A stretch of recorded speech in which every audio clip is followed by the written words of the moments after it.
Magandang araw mga kabayan. Naiyak na lang po ang mga kabataan ng tribong Ate sa Boracay. Mantakin nyo.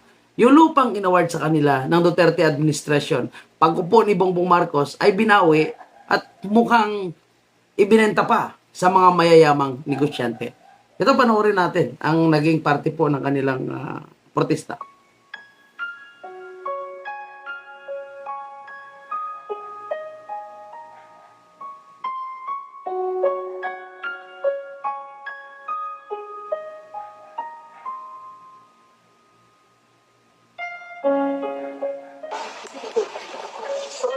Magiging mausa lang. Dahil wag ito ginagaling na wala sa laman ng pamilya. Lahat upang pamilya kailangan ng aso. Pero minsan talaga, financially, ang daw presensya, kaya nababasa na namun niya. Ito ay hindi lang basta lupa para sa amin. Ito ang aming tahanan, aming kasaysayan at aming kinabukasan. Dito kami isinilang. Dito lumaki ang aming mga magulang. Dito nakabaon ang alaala ng aming mga ninuno.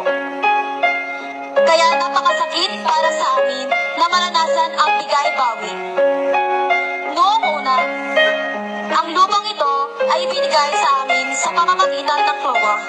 Iyon ay simbolo ng pagkilala sa aming karapatan bilang mga katutubo. Iyon ay pangako ng mga ati ng Boracay ay may lugar sa sariling lupang kanilang minana. Ngunit ngayon, ang pangakong iyon ay tila binabawi.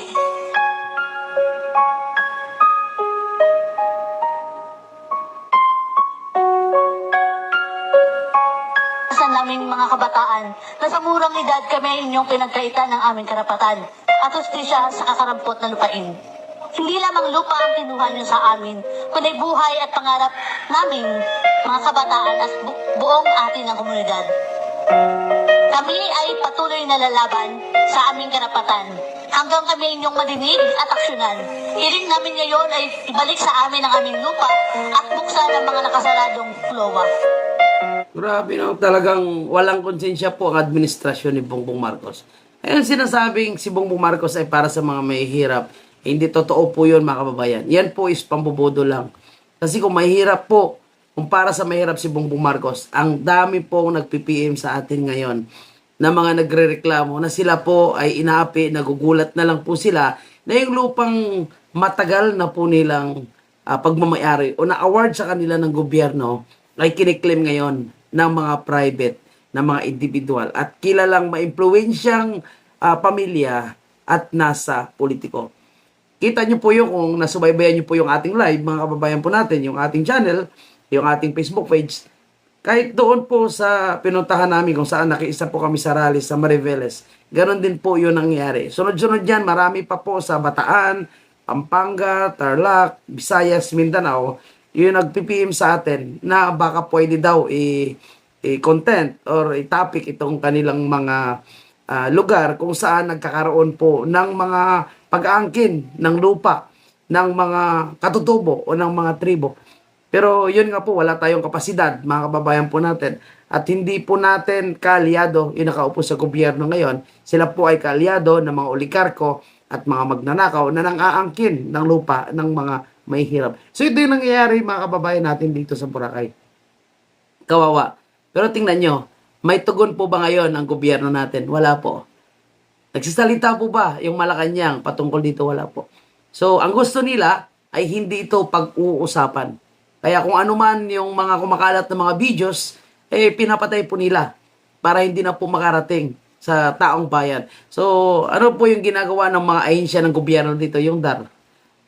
Wala po. Kaya sa totoo lang mga kababayan po natin, kawawa talaga sa panahon ngayon yung mga mahihirap. Ito, tingnan nyo, sobrang mahal po ng bilihin.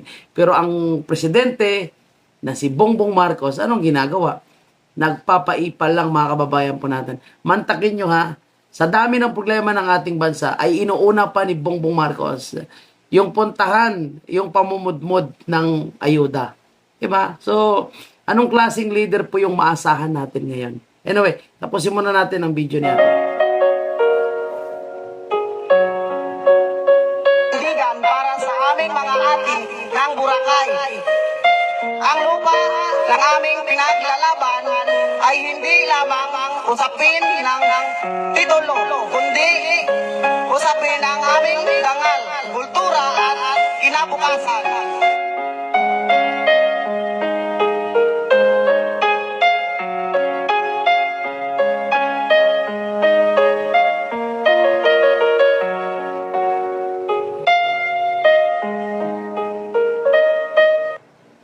Yun po, mga kababayan po natin. At narinig nyo, no? Yung mga sinasabi nila na hindi lang usapin ng titulo ng lupa ang pinag-uusapan dito. Kundi ito nga, yung istorya ng kanilang mga ninuno. Kung saan, dyan na po sila lumaki. Dyan lumaki yung mga magulang nila, yung mga ninuno nila. Na supposed to be, talagang dapat mapasa kanila yan.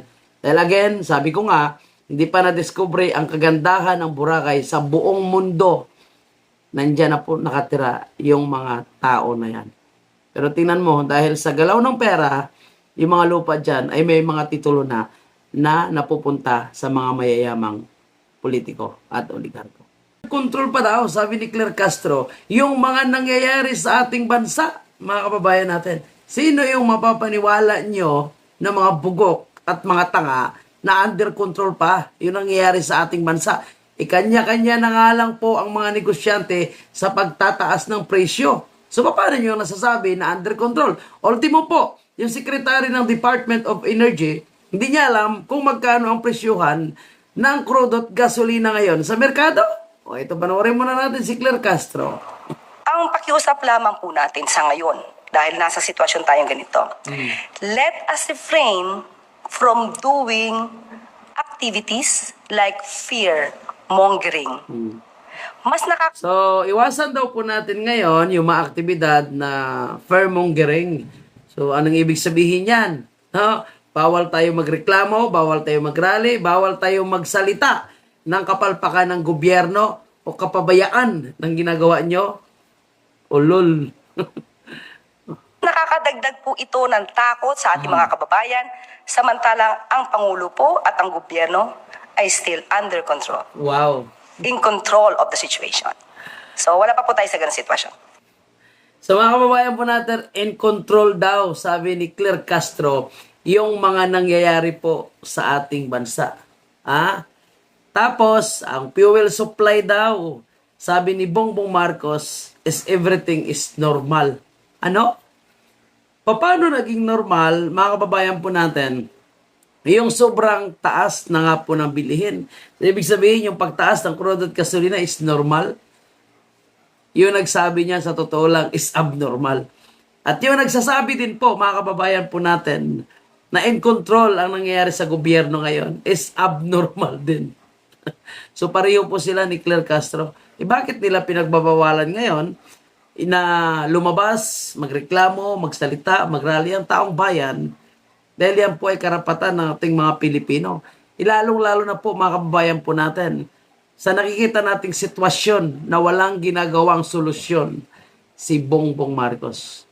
Flood control project, mali-malitang pera, lahat yan ay gusto nilang pagtakpan. Walang nangyayaring pananagutan sa pagnanakaw sa kaba ng bayan. At yung mga nagsasalita, anong ginagawa nila? Pinapatahimik. Kaya kung gusto natin magkaroon ng hustisya, pananagutan, at totoong magiging normal yung nangyayari sa ating bansa, kailangan nating mapaupo bilang presidente itong si Vice President Sara. Kasi hanggat si Bongbong Marcos o kaya kaalyado niya yung papalit sa kanya, naku po mga kababayan po natin, kahit abnormal na ang nangyayari sa ating bansa, kahit uncontrollable na yung nangyayari sa ating bansa, sabihin lang nila, everything is normal. Kasi sila po is abnormal. Kaya ipanalo natin si Inday Sara Duterte. Maraming salamat po.